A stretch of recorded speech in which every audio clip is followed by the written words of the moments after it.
살아간다는 것이 쉬울 것 같습니까? 아니면 어려울 것 같습니까? 사실 선하게 산다라는 것, 성경을 읽다 보면 과연 우리가 얼마나 선하게 살아가는 것이 어려운 것인지를 조금씩 더 깨닫게 되는 것 같습니다. 하나님의 마음에 합하게 살아가고 하나님의 마음에 조금 더 우리가 가깝게 살아낸다는 것이 참 많이 어렵다는 것을 느끼게 되는 것이죠. 단순히 우리의 행동 양식, 우리의 행동에 어떠한 것이 어려움도 있겠지만 선하게 산다는 것이 그 살아가는 그 과정 속에서 하나님 앞에 때로는 회의가 올 때도 있을 것이고, 굳이 내가 이렇게까지 선하게 살기 위해 몸부림쳐야 되나? 라는 그런 생각들이 우리를 지배하게 될 때도 있는 것 같습니다. 그럼 우리가 살아가면서 선하지 않음을 선택할 때 오는 유익들이 참 사실 많지 않습니까? 요행을 바라거나 어떠한 그 선하지 않음을 누군가 몰래 남몰래 행할 때에 그때 오는 또 다른 어떠한 쾌락이나 또 다른 어떠한 그런 유익들이 분명히 있는 것 같아요. 그러다 보니 선하게 사는 것을 선택하는 것보다 어쩌면 악하게 사는 것을 선택하는 것이 조금 더 사는 것에는 쉽게 느껴질 수도 있을 것 같습니다. 그런데 오늘 우리가 함께 보게 될 이 아사라는 왕은요, 하나님 앞에 선하게 살았다라고 기록되어진 그런 한 사람의 왕이었습니다. 오늘 2절 말씀에 보니 아사가 그의 하나님 여호와 보시기에 선과 정의를 행했다라고 분명하게 말하고 있는 것이죠. 이 아사 왕이 하나님 앞에 보시기에 선과 정의를 행했다는 것, 과연 이것은 어떤 모습의 삶이었기에 선과 정의를 행했다고 말하고 있습니까? 먼저 그가 행한 것은 우상 척결을 시작했다라는 것입니다. 자, 아사 왕은요, 이방의 제당 그 산당들을 없앱니다. 그리고 주상을 깨뜨리고 아세라상을 다 찍어버리고 있죠. 그리고 그 태양상들, 즉 한마디로 이 이스라엘 곳곳에 만연해 있는 우상들을 제거하는 작업을 해내기 시작했다라는 것입니다. 선하게 산다, 하나님 앞에 정의롭게 산다, 그리고 하나님의 마음에, 하나님 보시기에 참 하나님의 마음에 합하게 산다라는 그런 개념 자체는요, 그러한 것은 사실 어떻게 보면 떨쳐내야 할 것이 있고 지워내야 할 것이 있고 제거해야 할 것이 있는 그러한 노력이 반드시 필요한, 그러한 노력이 필요한 행위다라고 볼 수가 있는 것이죠. 즉 취하는 행위가 아니라요, 버리는 행위가 1차적으로 일어나야 하기 때문에 사실 선하게 산다는 것은 결코 쉬운 일이 아니더라라는 사실입니다. 그럼에도 불구하고 아사 왕은 하나님 앞에서 이 이스라엘에 있는 이러한 것들을 제거해 나가는 작업을 시작했다라는 사실이죠.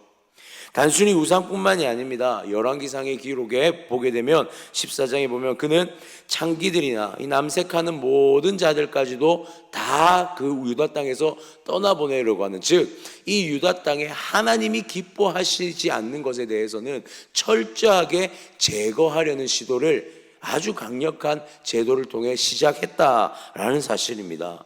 그리고 단순히 우상과 창기들 이러한 것들을 제거하는, 근절시키는 것에만 멈추지 않았습니다. 제거하는 행위를 했다면 그 다음에 이어서 무엇을 하고 있냐면 4절에 보니 이렇게 기록합니다. 유다 사람에게 명하여 그 조상들의 하나님 여호와를 찾게 하며 그의 율법과 명령을 행하게 하여. 자, 여기서 보니까 어떤 것을 합니까?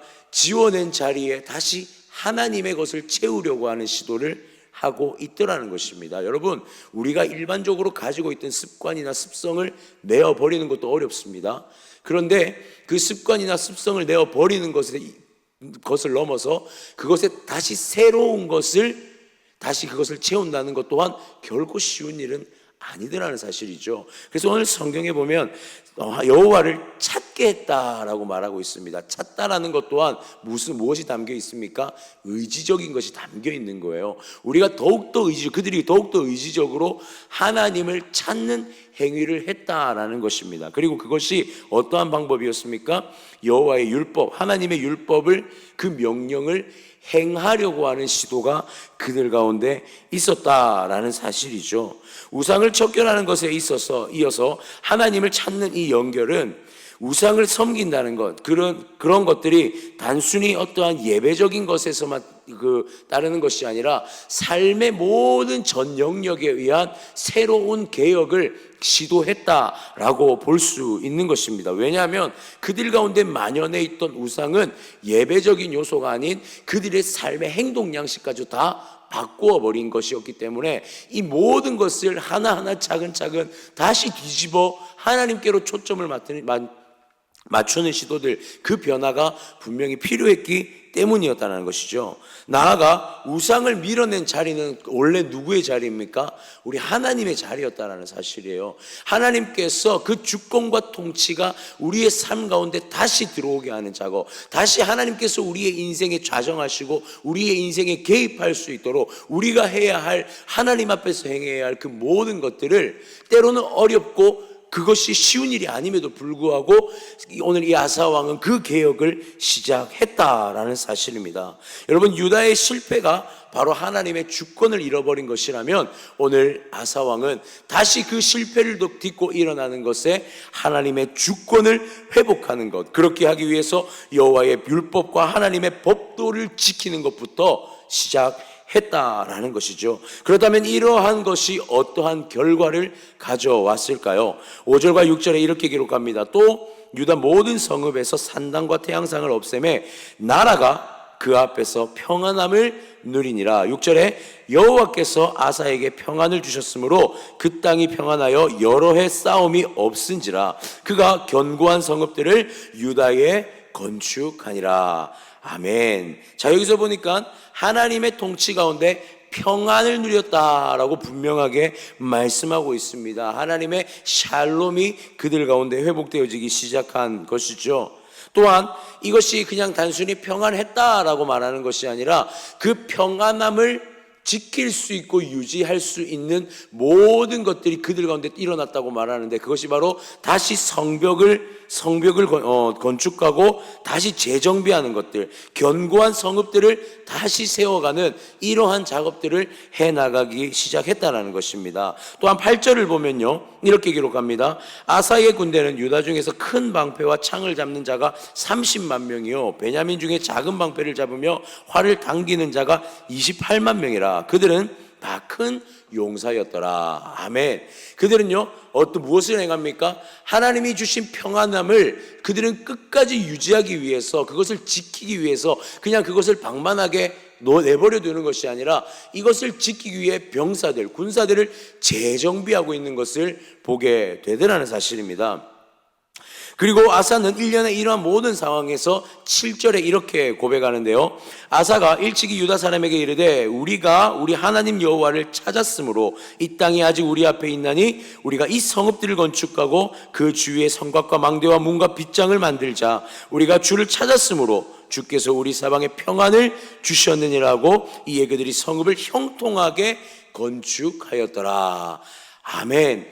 오늘 아사 왕은 이렇게 고백합니다. 우리가 이렇게 형통할 수 있는 것, 우리가 이렇게 하나님 앞에 평안할 수 있는 것은 주를 찾았기 때문에 가능했다라고 말하고 있습니다. 근데 참 이 표현이 재미있는 것은요, 그냥 하나님이 우리에게 평안을 주셨다라고 표현하지 않고 우리가 주를 찾았다라는 표현을 끊임없이 반복해서 사용하고 있다는 것, 이것이 아사왕의 개혁의 전의 핵심이지 않을까라는 생각이 듭니다. 아사왕의 개혁은요, 우리의 의지를 반드시 하나님 앞에 절대적으로 올려주려고 하는 시도들, 그 시도가 끊임없이 하나님 앞에 있었다라는 것입니다. 평안을 주셨어요. 그러면 그 평안을 그냥 누리는 것이 아닙니다. 이 평안을 어떻게 우리가 지켜낼까? 하나님이 주신 평안 앞에서 우리가 어떻게 이 평안을 더욱더 누리며 살 수 있을까에 대한 그 고민들과 의지가 그들 가운데 끊임없이 드러났고, 이 아사왕은 유다 백성들을 향하여서 하나님을 찾는 것만이 유일한 우리의 삶의 평안의 방법이라는 것을 끊임없이 선포함을 통해서 이들이 하나님 앞에 무너지지 않도록, 그래서 큰 용사들까지 세워질 수 있도록 이 모든 국방의 안전들까지도 하나님을 찾는 것으로부터 시작된다는 것을 끊임없이 선포하고 있었다라는 사실입니다. 사랑하는 성도님들, 그렇습니다. 바로 하나님의 행하심 앞에 우리의 의지적인 행동이 필요하다는 사실을 우리는 기억해야 할 줄 믿습니다. 하나님, 평안을 주십시오라고 기도하죠. 그런데 기도만 하고 앉아있으면 안 된다는 것입니다. 하나님 앞에 기도했다면 우리가 그 기도만큼 어떻게 살아낼 것인가에 대해서 더욱더 고민하고 행동하려고 하는 하나님의 의지, 성령의 도우심을 구하는 것이 또한 우리가 해야 할 또 하나의 영역이더라는 사실이죠. 의지적으로 행동하는 것 또한 미래를 분별하면서 미래를 준비하는 그 모든 행동들, 이것이 바로 무엇이라고 말하냐면 믿음이라고 말하는 것입니다. 하나님을 믿는다는 것, 그분을 의지하고 신뢰한다는 것은 그분을 붙잡기 위해 노력하는 것, 그분을 붙잡기 위해 끊임없는 시도가 필요하다라는 것이죠. 사랑하는 성도님들, 아사의 이 영적 개혁이 우리의 도전이 되어지기를 소원합니다. 하나님은 우리의 그 영적인 개혁을 위해 의지적으로 움직이기를 원하십니다. 분별하며 미래를 준비하기를 원하십니다. 가만히 유행만 기다리는 자는 결코 영적 개혁을 경험할 수가 없습니다. 오늘 한 걸음이 주님 앞에 그 개혁의 한 걸음이 되어지고, 오늘 우리의 한 걸음이 하나님 앞에서 변화되어지기를 원하는 우리의 삶의 의지가 되어져서 단순히 그냥 반복되는 삶 속에 나를 던져놓는 것이 아니라 오늘도 하나님의 그 주시는 새로운 개혁의 그 영혼의 참된 평안을 누리는 그러한 우리의 삶이 되어야 할 줄 믿습니다. 오늘 이 아사 왕이 이스라엘, 유다의 백성들과 함께 시도했던 여호와를 찾는다라는 그 놀라운 하나님 앞에서의 행동이 우리의 삶 가운데, 오늘 우리의 걸음 가운데 일어나기를 주님의 이름으로 축복합니다. 오늘 성경은 다시 한번 이러한 의지적인 삶 가운데 한 가지 사건을 드러내고 있는데요. 그것은 바로 구스 사람 세라와의 전쟁을 한 면의 장면으로 기록하고 있는 것을 보게 됩니다. 하나님께서 평안을 허락하셨어요. 우리가 오늘 읽지 않았지만 1절에 보니까 그 땅에 10년 동안 평안이 왔다라고 말하고 있습니다. 즉 하나님께서 아사왕에게 10년간 재정비하고 이 평안을 지킬 수 있는 상황을 허락하셨다는 것이죠. 그렇게 해서 약 한 58만 명 정도의 군사와 그 다음에 성읍들을 만들었습니다. 그리고 나서 구스와의 전투가 진행되는 상황으로 바로 이어져서 등장하게 되는데요. 마치 평안이 사라져버린 시대가 이제는 다가온 것 같습니다. 자, 구스가 어떠한 그 인원의 병사들을 가지고 쳐들어옵니까?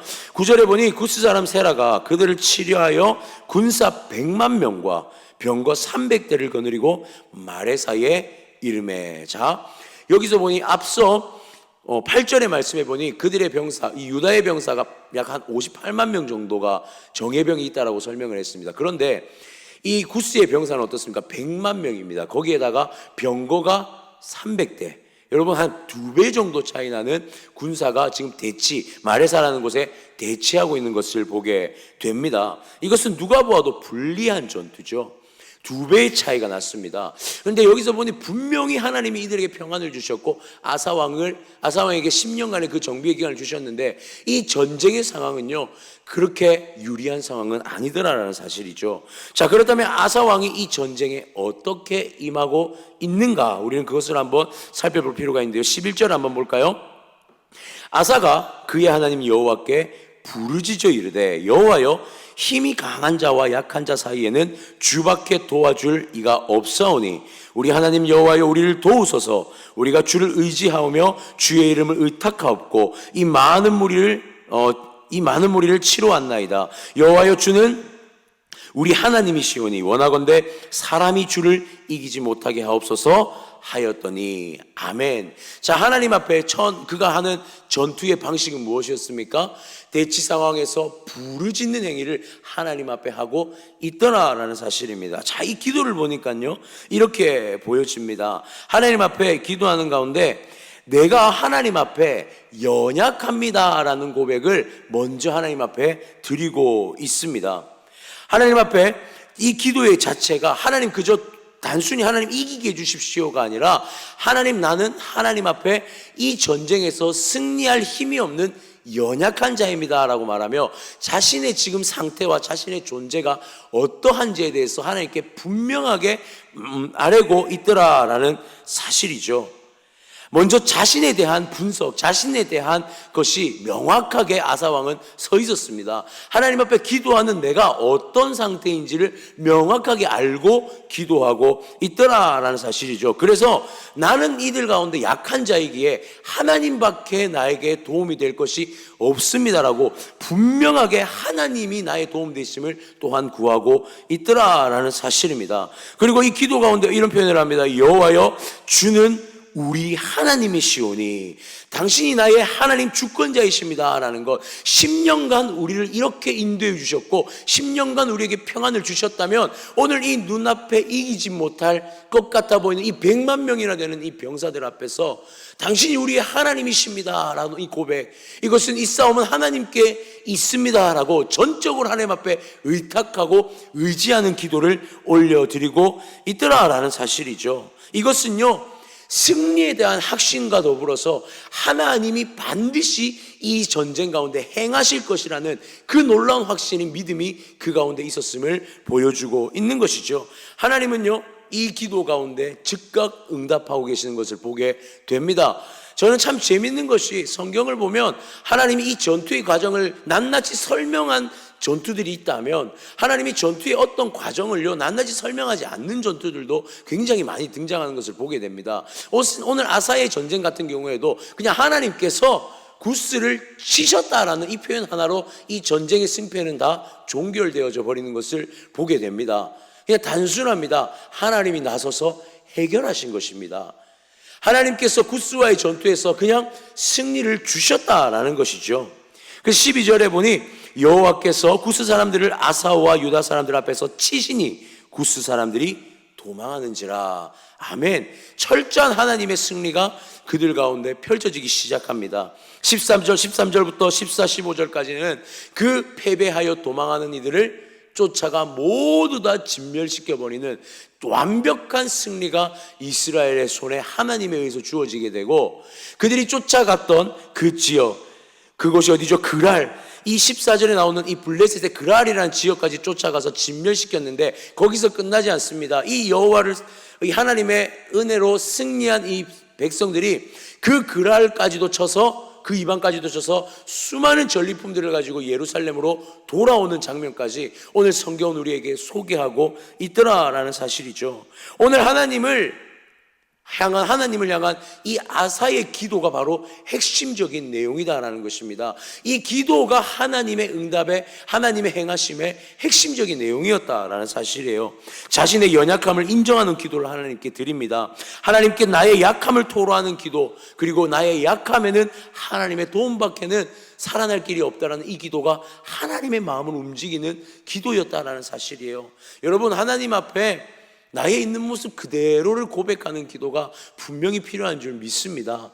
내 의지까지도 하나님께 다 내려놓는 기도가 분명히 필요하다는 사실이에요. 이것을요 어디에 대조시켜 보냐면 아사 왕이 정말 노력해서 성읍을 쌓았지 않습니까? 하나님이 주신 평안의 시대에 샬롬을 지키고자 성읍을 쌓기도 하고 병사들을 모았지만, 그 58만 명이나 되는 병사 모았지만 100만 명 앞에서는 아무것도 할 수 없다는 사실을 아사는 다시 한번 경험했을 것입니다. 그렇기에 하나님 앞에 이 기도는요 철저히 하나님밖에는 이 평안을 지킬 수 있는 것이 없다라는 것을 분별하고 인지했다라는 사실이에요. 사랑하는 성도님들, 우리의 기도, 우리의 삶의 기도가 어떠해야 합니까? 하나님께 전적으로 드려진 기도가 되어야 할 줄 믿습니다. 내가 이룬 것이 마치 나의 삶에 승리를 줄 것이라는 그 착각을 완전히 하나님 앞에 내려놓는 기도가 드려져야 한다는 사실이에요. 하나님 앞에 내가 쌓아놓은 이 공든 탑들은요 언제고 무너질 수 있는 것입니다. 그러나 하나님께서 쌓아주신 이 승리와 하나님께서 쌓아주신 하나님과의 이 믿음의 신뢰는요 하나님 앞에 나아가 기도만 하면 절대로 무너지지 않는 견고한 성처럼 우리의 평안과 삶을 지켜내게 하실 줄 믿습니다. 사랑하는 성도님들, 이 기도가 오늘 우리의 기도가 되어지기를 원합니다. 하나님을 전적으로 의지하고 내가 행한 것에 대한 믿음과 신뢰가 아닌 전적으로 하나님께만 신뢰하고 의탁하여서 오늘 우리의 삶 가운데도, 오늘 우리의 모든 인생의 여정 가운데에서 하나님 앞에 주님만이 나의 주권자이시며 주님만이 나의 도움이시며 주님만이 나의 산성이십니다. 이 고백으로 오늘 이 한날을 살아내는, 우리의 인생을 살아내는 우리의 모든 삶이 되어지기를 주님의 이름으로 축원합니다.